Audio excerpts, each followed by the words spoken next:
In this video, we'll see how to make crispy and Chatpata Aloo, which you can enjoy with tea or have just like that. Let's get started.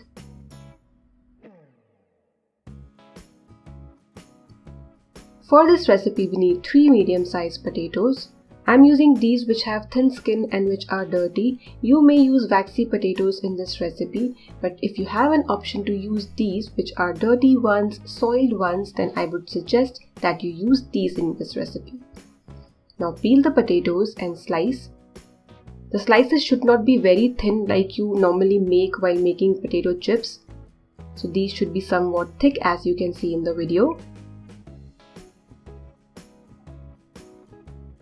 Now bring some water to a boil and add salt. Make sure you add a little more salt than usual because we are going to anyway discard the water.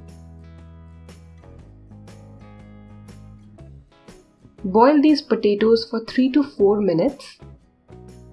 Then take the potatoes out.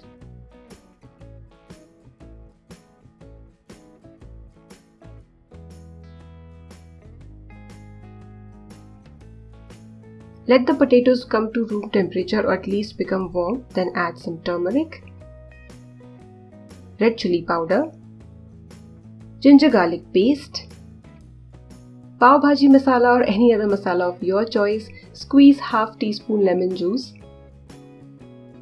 add salt as per taste and give this a good mix. Each slice of the potato should be coated really well with this masala.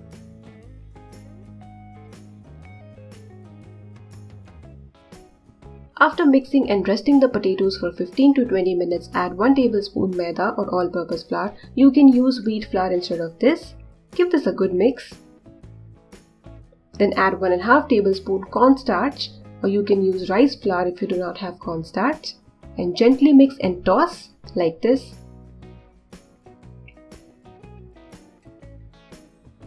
Now heat some oil for deep frying.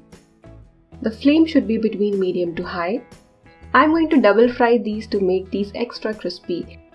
So take these out before these become brown in color, dark brown in color. So before that, take these out and keep in a plate or a sieve.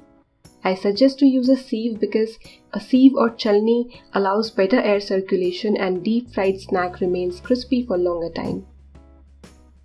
For second frying, the flame or the heat should be high. Let the oil become very hot and then drop in the potatoes for second frying and fry these till these become slightly brown in color. Again, take these out in a plate or a sieve. A sieve or chalni is a better option as I mentioned earlier. These look fantastic and are really nice and crispy, and Indian masalas with a coating really takes it to another level. Enjoy this snack with chai or anything of your choice, any dip or chutney or just like that. Give this recipe a try and enjoy.